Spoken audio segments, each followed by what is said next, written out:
Live from SABC headquarters in Auckland Park, Johannesburg. Welcome to this Tuesday edition of The Watchdog. My name is Vuyo Mvogo, and on the show tonight,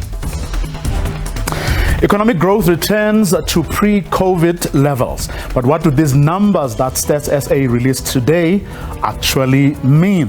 We speak to former Statistician General Padile Hosha and economist Palesa Ngono.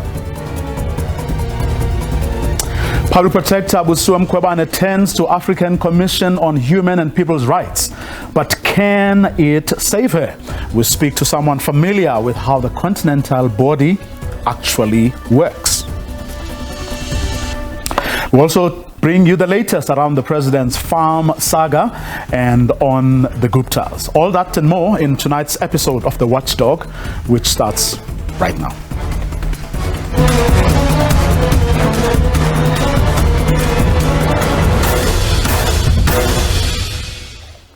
We'll start with updates on that big Cyril Ramaphosa story. Today, it was EFF leader Julius Malema's turn to turn up the heat on the president. The Red Berets leader claims there is more evidence related to money laundering and racketeering allegations against President Cyril Ramaphosa. He also released a video of two men who broke into the president's Palapala farm in Limpopo, where millions of dollars were allegedly stolen.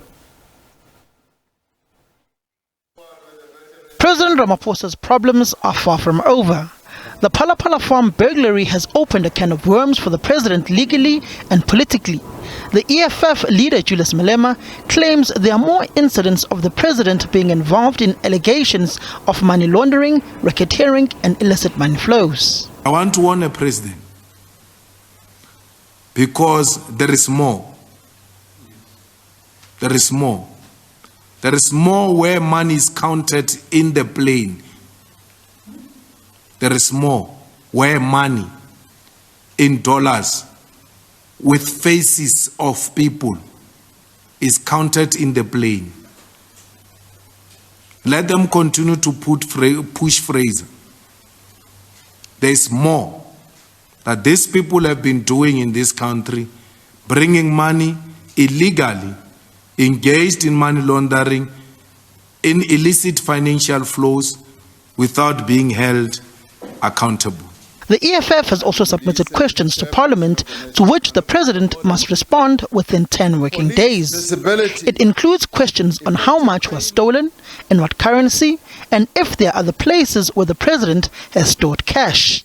Going forward, Ramaphosa could face a challenge when addressing Parliament, as the EFF has threatened to treat him like former President Jacob Zuma. We will treat him the same way we have treated Zuma. He must leave the office with immediate effect because he has not respected his oath of office. Everywhere and anywhere where we find Ramaphosa or we see Ramaphosa and we have an opportunity to stop him from speaking in the name of South Africa, we will do so. We call upon all the fighters and the ground forces to start treating Ramaphosa as such. We will start on Thursday and it will be wire until he let go of that office. That office must be occupied by a man of integrity, not a hypocrite, not a man with double personalities. In front of cameras, he's something else, and behind cameras, he's buying silence of girls not to speak. We will not allow that. Ramaphosa could have a mammoth task on Thursday to present the presidency's budget vote, as the EFF plans to disrupt the address. Samkele Masego, SABC News, Johannesburg. Well, IFP MP Naren Singh has for years now been asking for a parliamentary committee to oversee the presidency, and today he actually repeated that call. Naren Singh, good evening. Thanks very much for your time. Good evening, Mr. Booker, and good evening to your listeners.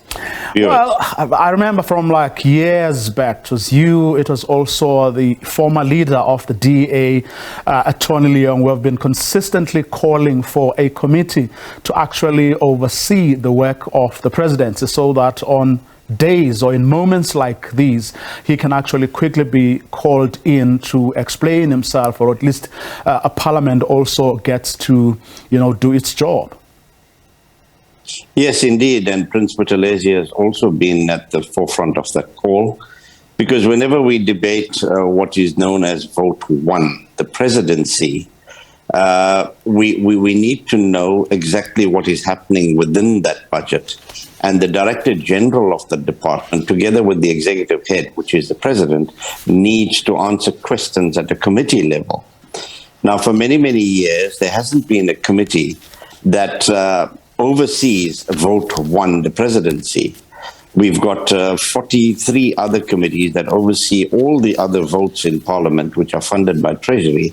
But for some reason or other, there's been resistance to create this committee, which will oversee the President, so that within that committee, we could ask searching questions of the Director General and the President himself on the budget in his department.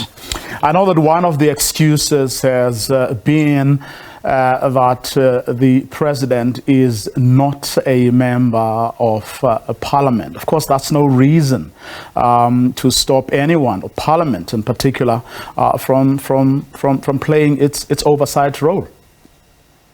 Yeah, but you see, Mr. Volker, he is the head of the executive, and the Constitution behoves us as members of parliament to hold the executive to account for any spending within their respective departments. So here, while he may not be a member of parliament, he is the president, he heads Vote 1, and it is only right for us as members of parliament at a committee level to interrogate that budget.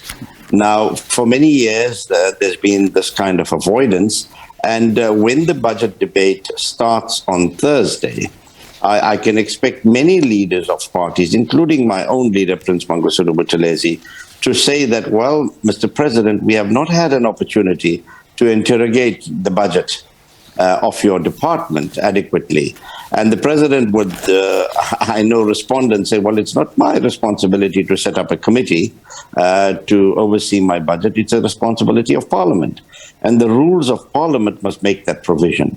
So today, when I had an opportunity in debating Vote 2 of Parliament, which is headed by the Speaker of Parliament, I raised this issue, and I raised it in context with what the Zondo Commission has said, where they indicated their Parliament has failed in certain respects to hold the executive accountable.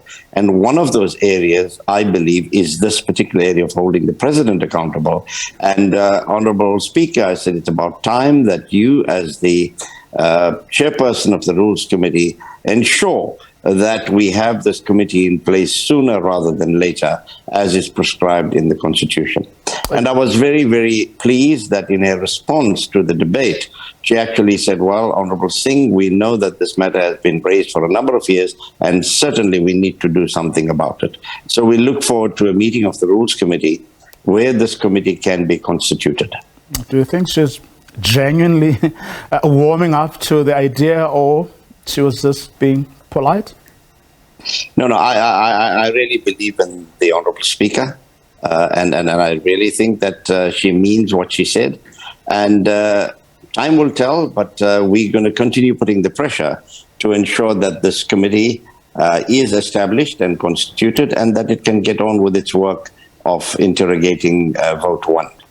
Okay, we'll see if that indeed happens. Thank you very much for your time, Naran Singh, who is the Chief Whip of the Inkatha Freedom Party.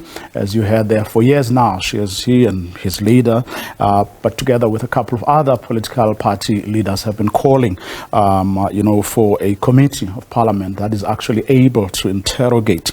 And of course, that demand, as it were, grew louder on the back of all those the Inkandla saga. Of course, we'll see if indeed, as Mr. Singh was saying, Ms. Thandi Modise, the Speaker of the National Assembly, is warming up to that idea. A lot, of course, going to depend on what the ANC says. Speaking of the ANC, it says it will only speak at length on the charges brought against President Cyril Ramaphosa by former spy boss Arthur Fraser once its officials have compiled a report and given it to its National Working Committee. This relates to allegations of a robbery cover-up at Ramaphosa's farm in Limpopo 2 years ago. On Monday, Ramaphosa briefed the NWC of the ANC on the matter and also informed the meeting that he would be presenting himself to the party's Integrity Committee. Since the theft allegations at President Cyril Ramaphosa's Parapara farm surfaced, pressure is mounting on him to either come clean or step aside to allow the investigations to continue unhindered. Several political parties have voiced their deep concerns about the president remaining in office while investigations are underway. The Democratic Alliance says the president is facing a serious crisis of credibility and that too many questions remained unanswered. How much money was kept on the farm and in what currency? How much of it was stolen? How did this foreign currency get into South Africa? How long was it stored on the president's property? Were the correct exchange control observed? And does the president still hold foreign currency at his farm or any other of his properties? Similarly, there are far too many unanswered questions about the robbery itself, and particularly the failure to report it to the South African Police Service. South Africans deserve to know whether the president has no faith in the SABC. South Africans also need to know whether the president paid suspects for their silence, whether there were kidnappings involved, and whether he used his position as head of state as well as state resources for his own private and business investigation. The Congress of the People has also joined the chorus, calling for the appointment of a retired judge to probe the president. There is a lot of questions that needs answers, not only from President Ramaphosa, but also from Arthur Fraser, who have laid these criminal charges against President Ramaphosa. We call upon President Ramaphosa to institute a commission of inquiry. It must be a judicial commission of inquiry led by a retired judge to investigate the serious allegations against the president. Meanwhile, the governing ANC says for now, they are still waiting for the final report from the party's National Working Committee before commenting further on the matter. We had our regular National Working Committee yesterday, Monday, the 6th of June. And in that meeting, we were also updated that the president had briefed the national officials about the issues that are now in the environment relating to criminal charges laid by Mr. Arthur Fraser against our president. We, as the NWC, we then took a view that officials need to process that report and bring it back. In the very same meeting, we also briefed that the president had volunteered to submit himself before the Integrity Commission of the African National Congress to really clarify issues that are now out in the public. We had said that officials must move with the necessary speed and make sure that in the next NWC we are served with such a report. President Ramaphosa will this week address the nation for the first time in Parliament since the surfacing of these allegations when he delivers the presidency budget vote. Yulisan Jamela for SABC News in Johannesburg. Well, to this other big story today, the local economy performed better than expected in the first quarter of this year. Stats SA data shows gross domestic product increased by 1.9% in the first 3 months, following a 1.4% increase in the last quarter of 2021. The manufacturing sector recorded impressive growth, with major contributions coming from the petroleum, chemical products and plastic products. The slight improvement in economic growth has been welcomed by economists, but they are quick to point to several headwinds on the horizon. This includes the electricity supply constraints and other structural impediments that are hindering growth. Stats SA says strong growth was recorded in manufacturing, trade, catering and accommodation, as well as finance. The agriculture sector also grew, mainly due to the increased production of horticulture products. But the mining sector contracted by just over 1%, with a decreased production reported for platinum group metals, iron ore and gold. I don't think it's a cause for celebration. I think all it does is tell us that the economy is not collapsing completely. But one must bear in mind that a lot of negative developments took place in the second quarter that we are in right now, including the floods in KwaZulu-Natal and including intensified load shedding, both of which, and on top of that, we've had big increases in fuel prices that are eroding disposable income. And we had further increases in interest rates. So I don't think one should celebrate the first quarter figures. It was nice that we did reasonably well during that quarter, but one must expect economic growth to have slid during the second quarter. It's expected that the rising inflation and interest rates will have a dampening effect on growth by limiting consumers' ability to spend. The first quarter is not looking too bad from a consumer perspective. I think the second quarter is going to be under some pressure. We know that the cost of food has gone up. We know the cost of fuel has gone up significantly. I think that's going to press down on consumer confidence, and that means that people will, apart from needing to spend more on food and fuel, be spending less on more big ticket items like appliances and vehicles. So a bit of a mixed picture. The GDP data looking good from a consumer perspective, but if we think of what could and is already happening in the second quarter, maybe not as great news. With second quarter growth expected to show a bit of a slump, analysts say this suggests employment prospects will remain bleak for the foreseeable future.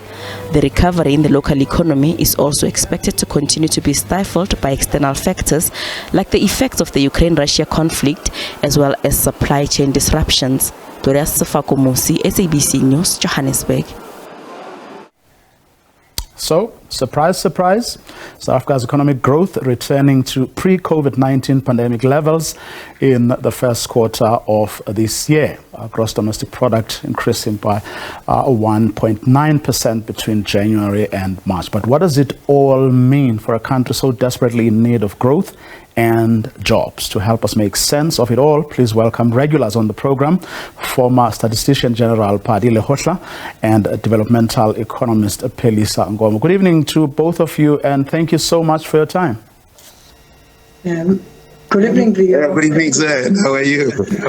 If I may start with you, Ntate, from 1.2% or thereabout in the last quarter of 2021 to 1.9% in the first quarter of this year, cause for optimism, or it's too early to say?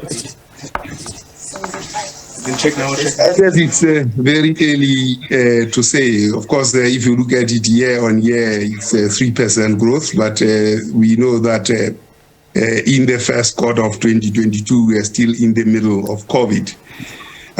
Well, we are where we were in 2018, fourth quarter. So there are 4 more years to try and cover of growth to get out of where we are now. So we have lost a lot of momentum, not only because of COVID, but because of our own goals. So it's very difficult to say that we can jubilate because corresponding to this growth, the unemployment numbers were still very up, almost even higher than they were, although in terms of unemployment rates, there was a decline in the rate, but in absolute numbers, the unemployment was very high. So as we look at these growth numbers, we should connect them with unemployment numbers. In terms of manufacturing, yes, in 2018, manufacturing was pumping at the same level as it is now, of 4.9%, 4.5% then, and 4.9% then, and 4.5% now. But the lead player then was agriculture, and the agriculture has slowed down now. Of course, government has come in terms of the relief that had to be provided, so you can see government expenditure having grown as well. Pelisa, from where you sit, the fact that unemployment numbers went down, albeit slightly, read together with the growth we were told about today. From where you sit, cause for some celebration? Yes, I mean, a bit of a big sigh, for instance, right? And I think it is true that there is a correlation between the recent unemployment statistics, that is decreased by 0.8%, and what we're presented with today in terms of the data.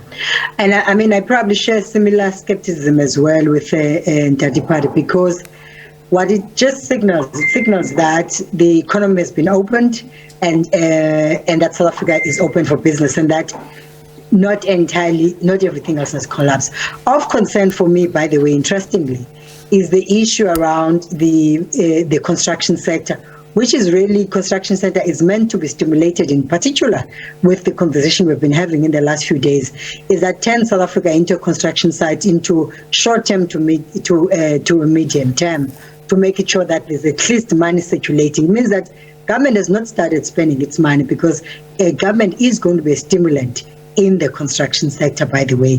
And so the negative growth is actually not surprising, because it means that the gross capital formation of government has not actually increased to make sure that it stimulates both the demand and the supply side of the economy, which I do think that for me that's quite important. I agree as well, the agricultural sector is that obviously, one of the key things we should really be concerned about as well is the increased prices of food, prices of fuel, for instance, and generally that's going to increase the cost of transport. South Africans, data shows South Africans, spend 75% of their income on debt, but also they also spend almost good 15 to 25% also on transport, particularly those who come from working class communities.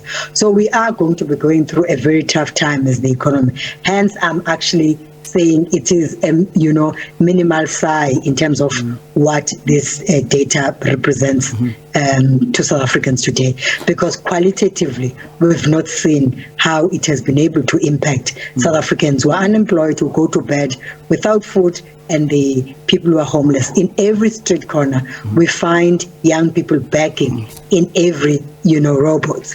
Black women, the statistics shows that 40% of black women are unemployed. And I do think that it's high time that government starts implementing the gender, transformative agenda very clearly, and using public procurement as a policy lever to change the discourse. But what's the likelihood, though, of these numbers staying pretty much where they are now, or getting worse even, in light of, increasing food and transport prices? Well, I share the views of other economists who says that actually we should not really be entirely happy with these numbers, because all these numbers actually says is that all the disaster regime or regulation has actually been lifted, so the economy is starting to work. Now the economy is starting to work on the back of two things, crises. One is the Russia-Ukraine crisis, and I think the second one, the fuel and cost of living crisis that we're experiencing. So ultimately, when you see this, the reality is that more often than not, the supply side of the economy, when they experience such increase in prices, we've seen, the interest rate, they're actually ultimately going to transfer most of their prices to consumers. So we're actually going to be choking in the next quarter and the third quarter. So we should not be optimistic at all. And that's why government spending, the fiscal tool, has to step in and really make it sure that it actually supports the economy, because now it's actually the right time. But also there's another opportunity that both the manufacturing sector and several manufacturing sectors, because I see also other sectors are actually service-oriented sector, but also it's an opportunity as well to just start looking at it from the government perspective, to look at what is it that government and private sector can do to coordinate better, to strengthen those sectors so that they could actually grow much more better. The issue for me is that we must not miss this crisis. The crisis always presents an opportunity, but also it forces or it compels those who are in position of power to be much more innovative and think through what is it that needs to be done, but also not rely on the mainstream, economic discourse, which has proven to us that we've not been able to deal with the inequalities in this country. Our Gini coefficient is the highest, at about 6.8%, and that's really a lot. 68.8%, that's actually a lot. So it signals that we have a crisis of income inequality, social inequality, wealth inequality, skills inequality. And we do think that both the fiscal tool and those who are in policy design space have all the tools for them to change the discourse, particularly for young people and black people of this country. Pelisa says, it's we're also seeing that the economy is starting to work, but we also have an energy crisis that's a big constraint to the economy. I saw in one report today that the ESCOM CEO will be putting together, or is putting together, or has put together a plan, and very soon they'll be looking for buy-in from captains of industry, and they hope it's going to be a game changer. How confident are you that they're going to be able to pull something like that? We are 4 years in Mr. Wrighton's tenure. That's something that he should have done right at the beginning, and not now. I think these are moments of desperation. So in moments of desperation, you expect spillovers of desperation. I'm not very confident, but I think that's the best he can do for now. I think we are heading for serious trouble. Of course, we have had 3 days, 4 days of no load shedding. Maybe those are signals of green shoots coming. We are not so certain about that. But certainly the economy is not going to do well without energy. So Mr. Wright, right to call on society. Maybe we will have something around a social compact that is brought about by this crisis. That's what I think the benefit will be from that. Whether it will produce energy, I'm not very sure. Pelisa, the whole point of statistics and all those numbers to tell us where we are, and of course give our decision makers, or hopefully give them ideas as to how to take the country forward. When all has been said and done, do you feel that we do have, or at least we're beginning to have a key, to unlocking some of our potential? In other words, on the back of these numbers, someone is going to go and sit in a room somewhere and plan and say, how do we capitalize on the things that we are doing well or that are going right, or as you said, the economy is now beginning to work, so let's make it work even more. Yes, no, we hope so, actually. And as I said, that I think really this is a bit of a sigh of relief, but it's a small sigh. So I do think that those who are in position of power, for example, we do need to get the construction sector back, because the construction sector is linked to several sectors, because also you can't keep the economy working on the back of services industry. Agriculture, for example, is at 0.8%, which has always been the glue that held this economy. In fact, it's always been on the growth trajectory. So it's quite important. In fact, as I was preparing for this, and I looked at the data on 2017. We've experienced in one of the quarters in 2017 of 2%, which is actually not far from 1.9%. And I do think that we continue to miss the opportunities. And the point I want to make is that this is not the first time that we've experienced this type of, relief. But at the same time, we miss the opportunity to say, when in fact there are these sectors, what is it that we need to do? We just, again, kind of like, have a hands-off approach into the economy. And there is no economy that grows without a better coordination.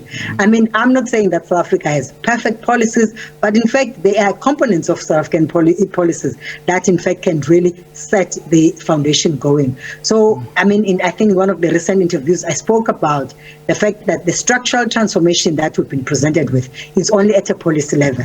It's actually time for government to ask industry at a firm level and ask and say, what is it in your industry are you going to contribute to make it sure this country works, particularly around ensuring that there's beneficiation. And part of that beneficiation is to make sure that South Africa does not export primary products or semi-finished products, so that we're able to actually, again, get into that industrial intensity phase that we used to. So I'm hoping that, as you said, that statistics always gives us a glimpse of what is happening, but also actually helps us to be able to project, but also fundamentally plan and say, what is it that we can do, using both all your macroeconomic tools that are at the disposal of the state to make sure that it lifts its citizens out of poverty, unemployment, and inequality, and that citizens are able to lead productive lives.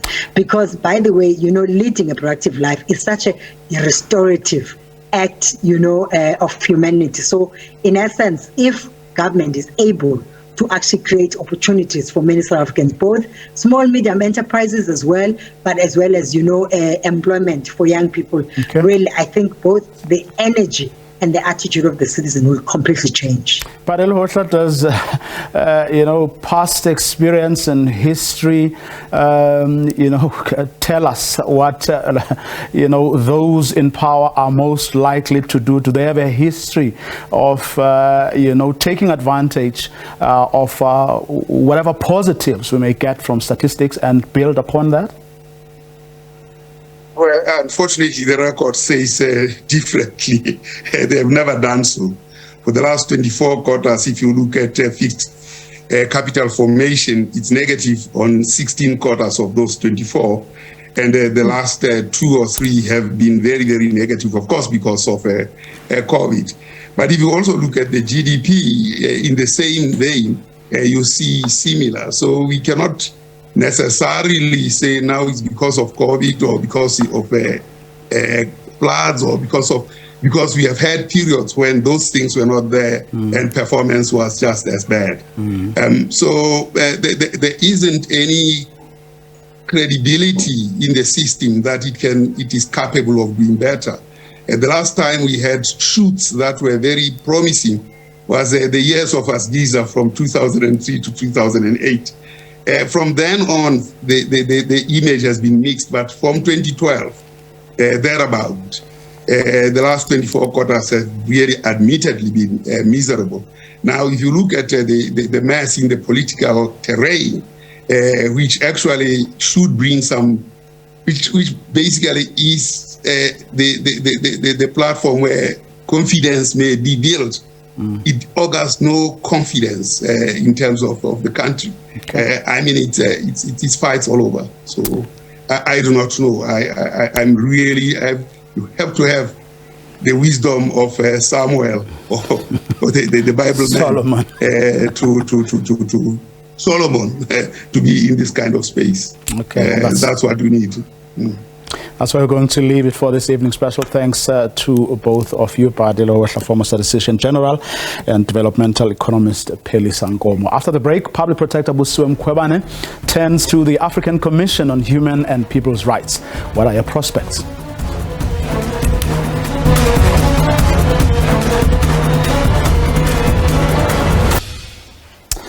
Public Protector Busisiwe Mkhwebane is eager to halt Parliament's impeachment process. So much so that she has now turned to the African Commission on Human and People's Rights. But can that court give her what she wants? How does it even operate?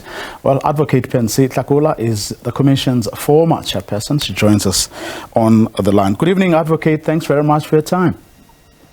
Good evening, Vuyo, and thank you very much for having me. Thanks to you for agreeing to come on. First of all, what sort of issues does the Commission actually consider?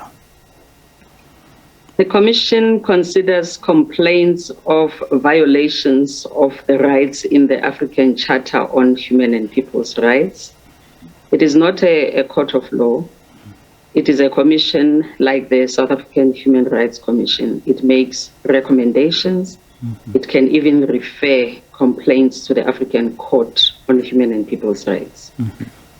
And what criteria gets used to determine what falls within the mandate of the Commission and what doesn't?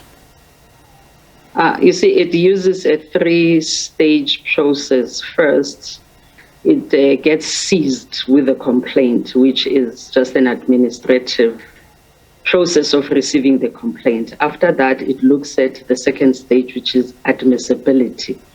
And this pertains to whether the complaint complies with the criteria for admissibility. I think the most important one is that whoever or the complainant must have exhausted domestic remedies, which means that he or she must have taken their case to the highest court in the land, which court must have pronounced on that complaint.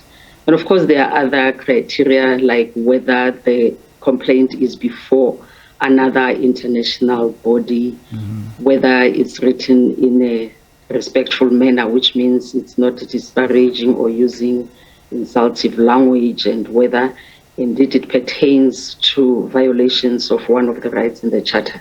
That's the criteria. Once the complaint fulfills that criteria, the Commission will then declare it admissible. It will then give the state party respondent the opportunities to make submissions or to respond to the admissibility decision that the Commission will have prima facie taken. Well, so that in this particular case, once on the face of it, the court will look at the Commission, I beg your pardon, look at whether the complaint is admissible. Once it declares it admissible, it then, however, it will give South Africa the opportunity to make submissions on admissibility. And it will then look at the response of South Africa. And then if the Commission is satisfied that the complaint is admissible, it then considers the merits of the complaint. Yeah, of course. I mean, she did go to a constitutional court. That's why she's now exploring this particular avenue. But how often does the court meet to make those determinations to check whether, in fact, the case? I mean, it can even hear the case. The Commission meets, I think, 2 times in ordinary sessions, 2 times a year in Banjul, the Gambia. And it also holds extraordinary sessions. And typically the extraordinary sessions look at the complaints because the Commission has a very big backlog of complaints that it still has to consider. So this complaint is going to join a long queue of outstanding complaints or communications, as they are called, which the Commission has to deal with. Of course, the Commission also can look at urgent matters as well. But not having looked at the complaint itself, I'm not sure what it deals with, in the sense that I haven't read the content of the complaint. Well, I mean, given the fact that, I mean, she is very little time left of a 7-year contract, she may well be like right at, and as you say, she may well be right at the back of the queue. But one thing I need to ask: does the Commission kind of rate the cases? In other words, where let's say there's life and limb at stake, it then gets to consider those first than kind of less urgent matters. What it does in those kinds of cases, the court normally issues what is called provisional measures. You'd recall the case of Ken Saro-Wiwa many years ago, and he was sentenced to death by the Nigerian government because of the urgency of that case, especially as it related to his execution. The Commission then issued provisional measures requesting the government of Nigeria at that time to put the execution on hold until such time that the Commission has considered the matter. But in this particular case, it will just be interesting, like I say, to see what the actual complaint is, because in these kinds of things, the court, I'm just speculating whether the case pertains to the right to a fair trial.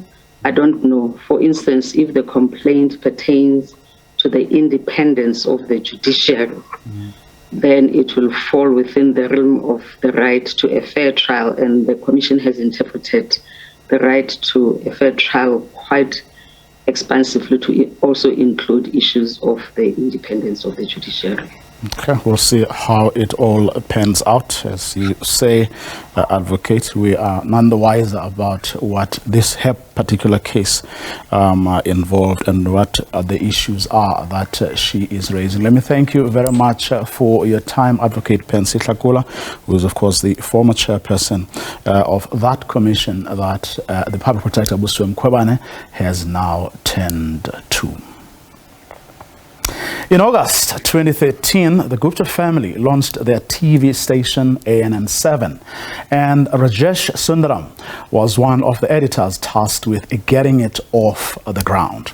In 2019, after accusations and revelations of state capture, fraud and corruption circled the Gupta brothers, Sundaram released a book detailing the inner workings at that station. As the arrest of Atul and Rajesh Gupta continues to dominate headlines and garner reaction, the author of Indentured, Behind the Scenes at Gupta TV, joins us on the line. Good evening, sir, and thank you very much for your time. Good evening. It's a pleasure to be here. Your reaction when you first heard that the two brothers have been arrested? Well, for me, I think, this is something which a lot of people had hoped for across the world, especially in South Africa, to bring these three brothers to justice. And I think this is a first step towards that. And eventually, if the extradition process goes through, we have at least two of the three brothers facing the courts in South Africa. Because you had for years the sense of frustration among people who knew about the crimes that they were accused of having committed, about the various testimonies that came in. And there was a sense that, justice was not being done because there was this truckloads of evidence against them, but they were refusing to come, to appear before the courts or appear before the investigating agencies. I think there is a ray of hope now. Well, I mean, you've captured this well in your book, how they boasted and bragged about being well connected, but also about their ability to get what they want, irrespective of whoever, may be in charge or in government. They believed that they could get anything they wanted. They believed that, anyone and everyone had a price. Absolutely. They were boasting about it. They absolutely believed in that, about their invincibility, about the fact that they could never fall. That was the kind of arrogance that they had at that time, and also I think much of their action came out of that sense of being invincible. And I think circumstances have now led us to a situation where at least two of the brothers are going to face justice. They would boast about a lot of things, about their connections in the ANC. They would talk about how if the then President Zuma were ousted, there were others in the ANC whoever comes in, would be close to them and would help them in their business interests, etc. And also they were very dismissive about the institutions of South Africa, which was something which for me was a very, very sad thing. Here were people who were benefiting so much, profiting from a country, and with such scant regard or respect for the institutions of a country which they were so blatantly abusing at that time. Do you think that's what actually led to their downfall? Well, I think they would, for me, because, like you said, the book that I wrote, I had written immediately after I exited South Africa under those circumstances. They had got their bodyguards to chase me. My hotel room was burgled, etc. And I was so I mean, I wouldn't say furious. I was so sad about the circumstances that I came back home and spent 3 months writing that book. And we hit a brick wall because I was told by the publisher that the Gupta brothers and indeed President Zuma had threatened to take us to court and that there would be a huge legal fees that would be involved.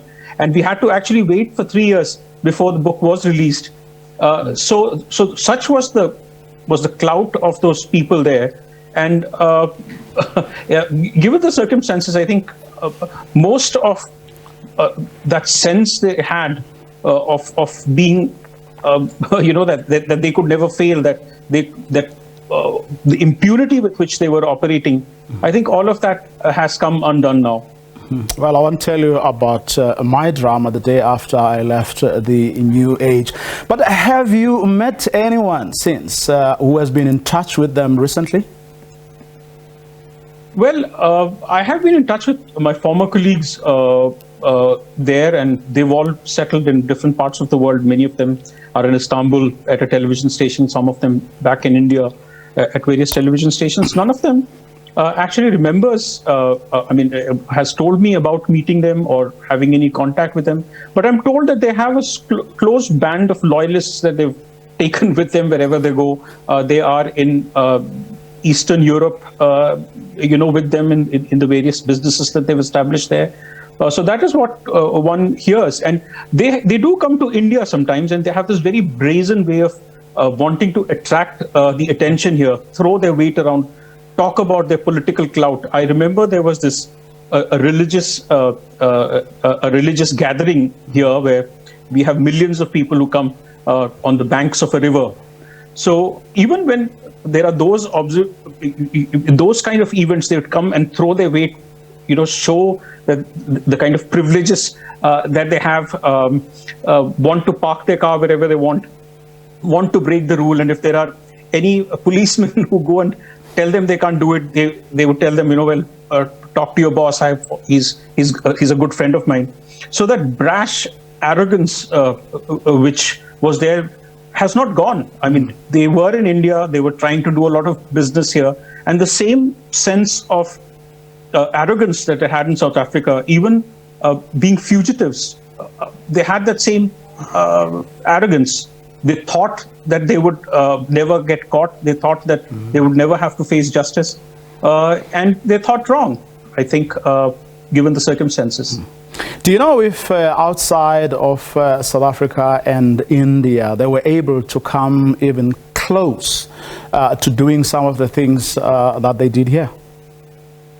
Well, absolutely. In India, if you see, there is in the Himalayan meadows, an area which is protected by environmental laws. You cannot have any activity there. They actually had a huge big wedding there, one of their ugly weddings, where they got, helicopters to perform dozens of sorties. They had hundreds of guests who came in there, who left tons of garbage in a protected area in the Himalayan meadows. So if they can get away with doing that, there was a Supreme Court of India order which prohibited hotels from opening there because the tourists that went there really were not doing any good to the ecology there. And they, without anybody's permission, they just had those hotels reopened, and had their guests stay there. They put up these massive tents.